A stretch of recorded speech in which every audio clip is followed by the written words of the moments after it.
When people told themselves their past with stories, explained their present with stories, foretold the future with stories, the best place by the fire was kept for the storyteller.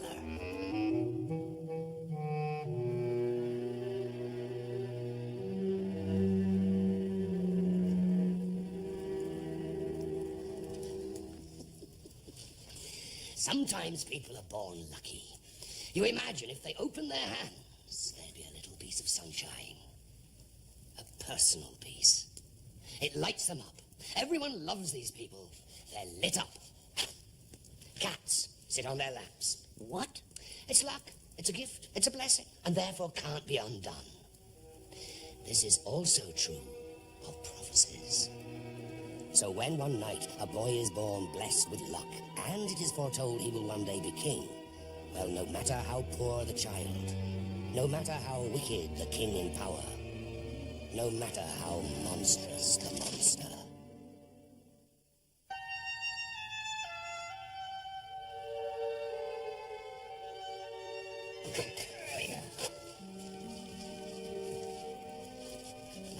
Not so long ago in the deep north, where it is so cold that just very cold is considered quite warm, two cold hearts ruled the land.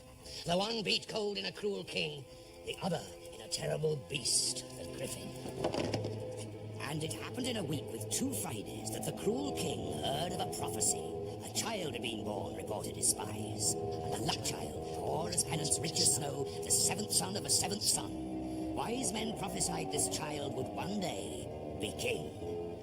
Superstition, Majesty, folklore, said his evil chancellor. Old wives' tales, rubbish.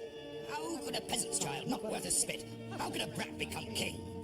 But the cruel king choked on the news, felt it sharpen and pierce his heart.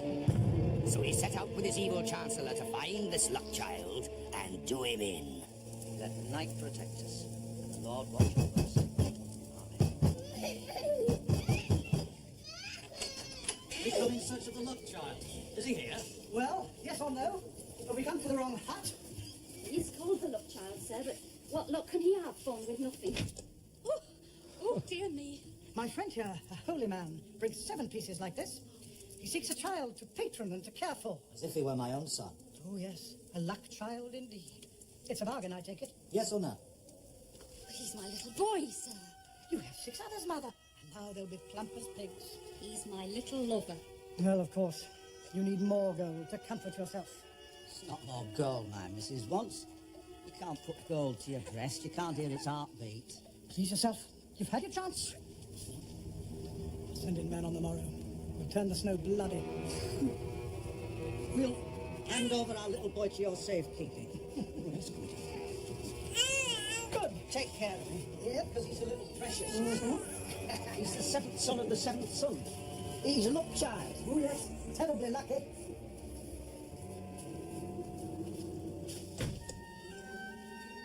And that was it.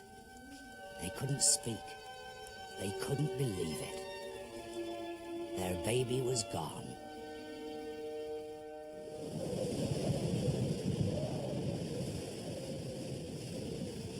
Right. It's a nice smile. Ah, I'd smile given your kingdom, given your gold, given all that is rightfully yours. That's right. Would you? I wouldn't say that. He would. I speak of him. Dreadful drop, as luck would have it. Fall will finish him. Or the icy waves. The shock will do him in. I can't look. How far down is it? You go too, sir. Good night. No one shall wear my crown. Terrible. That's a terrible story. What? The baby died. What do you mean, what? Who said the baby died? I didn't. This is a luck child. Oh. No, the baby fell. Plummeting down, dropping into the blackness, the rocks beckoning. Oh, yes, plunge downwards. But the binding catches on a jutting branch and winds round, pulling the baby up short, before letting him down gently onto the shore with a plop. Sand, soft, safe. The evil chancellor fared less well. The sea had him. Then the next morning, the griffin had a feast. As for the cold king, from time to time he felt a little bad, a fleeting bad, but soon he quite forgot what he'd done out of fear of a prophecy. Besides, it's not long and he's got a baby of his own, a little girl. She seeks out the one soft part in his heart and touches it. How he loves his little darling. And years go by, 10, 12, 15, 16, the daughter turns out a lovely. A princess talked of, longed for, and the offers, hundreds. But the king doesn't want her married. Oh dear me, no, he's not going to lose her in a hurry.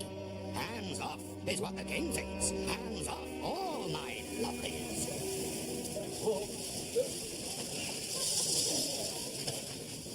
That's 4 for Nicholas. Right. All for you then, Nick. All leave for His Majesty the King. Your Majesty. I'm in your region inspecting harvests. How goes it? Fair, sire. Good. And the records? Show His Majesty the book, son. All entered, sir. Your people sweat for each ear of wheat and each cob of corn. And your Majesty also needs his tithes, of course. Of course. Otherwise we'd all be lords and no king. And then what? Exactly. And what indeed?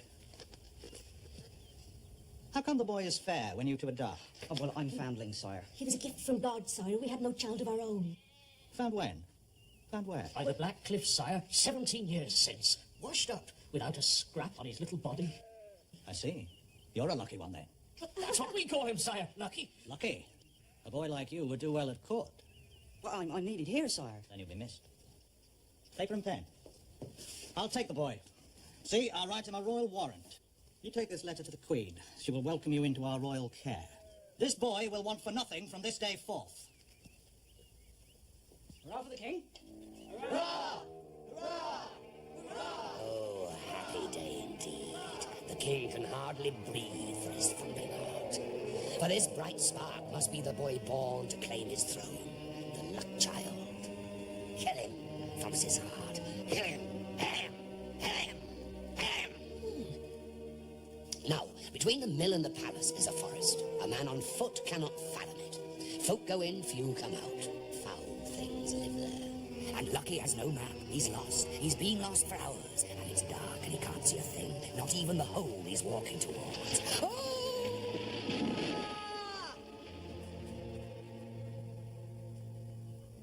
Where am I?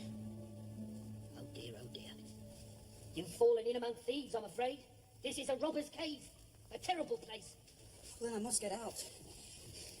I'm on royal business. See, I have a letter from the king. I see. Oh dear. But the problem is when my sisters get back. They're wild. Very violent. Oh dear. Now, are you hungry? Can I climb out? Dear me, no. You'd better eat something while I think of what to do with you. I'm a cook. Well, the cook. That's my, well, it's goulash. Oh, thank you. Oh dear me, no. You can't leave now. I'm supposed to be Lucky. Oh. That's my name, Lucky. Oh, This is very good. thank you. Marvellous. That's it. I'm the cook, also the poisoner, also the nastiest. Now let's see what's in your pockets, lucky boy. Not a sausage.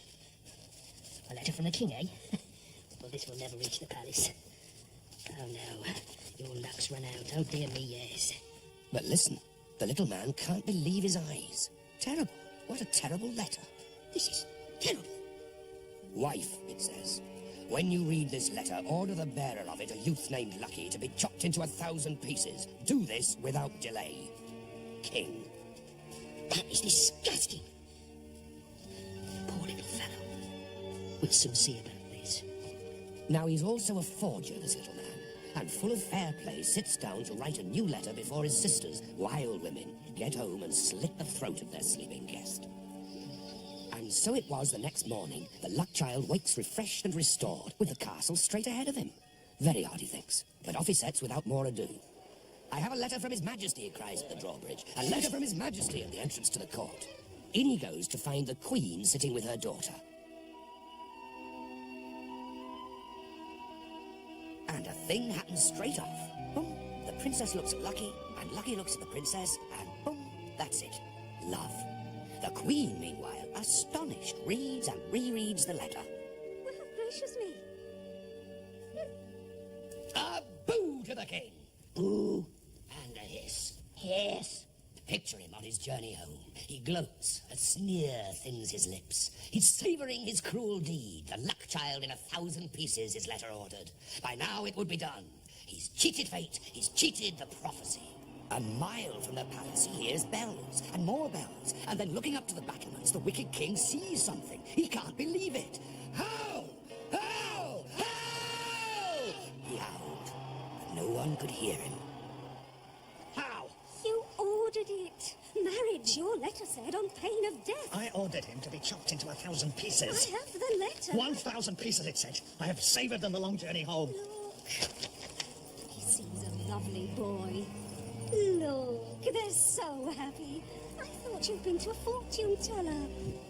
The luck child will one day be king. Father, we're so happy. Thank you.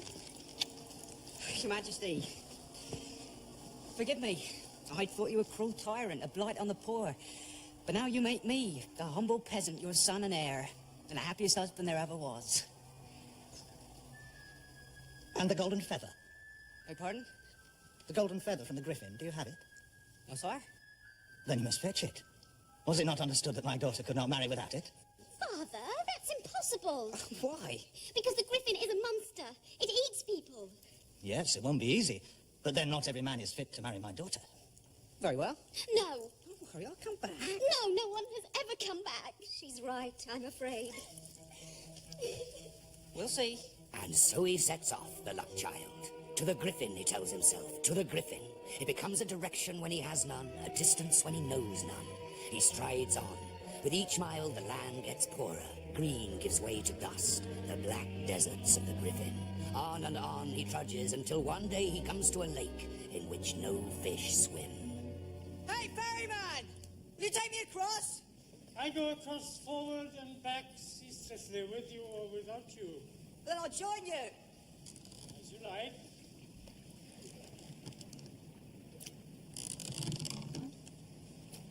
I seek the griffin. Yes, Am I near? over there. All those lights on the shore. Jewels, riches, no one brings them back. I shall come back. If you do, perhaps you may discover why I must continue this weary way back and forth without ending. I'm weary and sick to the soul. I'll remember. Each one who came, the same tale. The griffin pleads, for love, for justice, for fame, for fortune, but always in the end for the griffin's supper. Always in the end, terrible cries, splintering bones, the suck, suck, suck of juices. Dear, oh dear. What are you doing here? What about your sisters? Oh, they're here too. Huh? Where? Hard to be absolutely certain. What happened? But the griffin flew by the cave. He was hungry. Well, luckily my cooking saved me. But listen, you must hide, dear boy. He'll be here soon. I need a feather from his back, the golden one. This gold feather? Thank God if you walk out of here in a single portion. Forget the gold feather. But I made a solemn promise to me wife. You did? Oh dear, oh dear, oh dear. And I must also find out when the ferryman can cease his ceaseless crossing. Hide under the table and I'll do what I can. Dear friend. Well, quick, quick.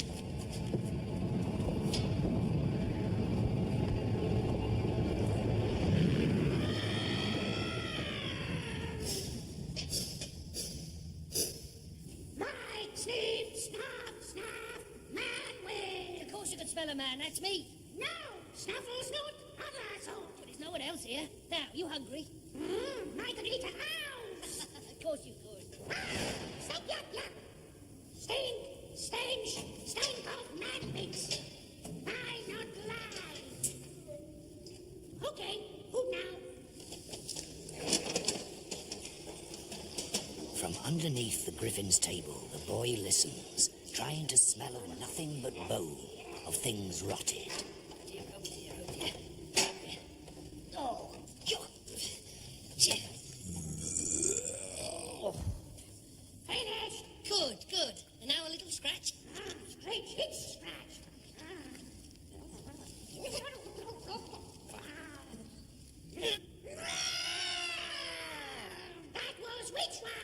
I know.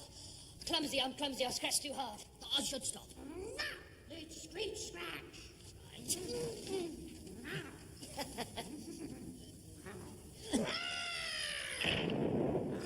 I'm sorry. Oh, dear. I'll be more careful. I'll be, really careful. I not like things pulled. Oh, that's right. You're a sensitive monster. My not monster. I mean, a nice, misunderstood, and brilliant beastie. My bird! My misunderstood bird! My not beastie! Of course you are. A bird. A very nice bird. Well, I should go back to where I came from, to that dark horrid cave. Serve me right. No! Don't try and stop me. I'll tell that old ferryman to row me across. Yes, he's outside now, I expect, waiting for a passenger. Poor old fella. I wonder why he's always there. Why can't he leave? This person who was can stay the same. Lest someone take pole, then someone person the same way as him. Simple. So if someone took his pole, they'd have to row and he'd be free? Oh, so simple. I should go and tell the poor fella. I should take over. Really, I should go now and take over. No. My like goulash and itch, scratch, scratch. Then you go to sleep now. Busy day ahead, eating people and wreaking havoc. Snoozy woolsy now. That's it. Snoozy woolsy.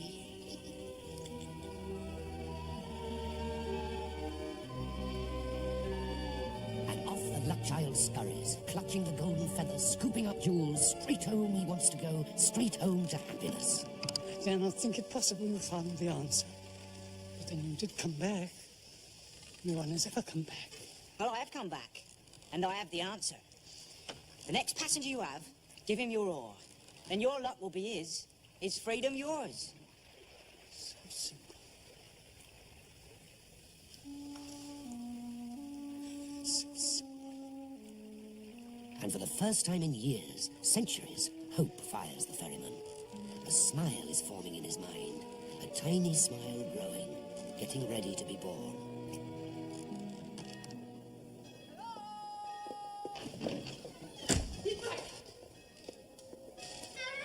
He's got the golden feather.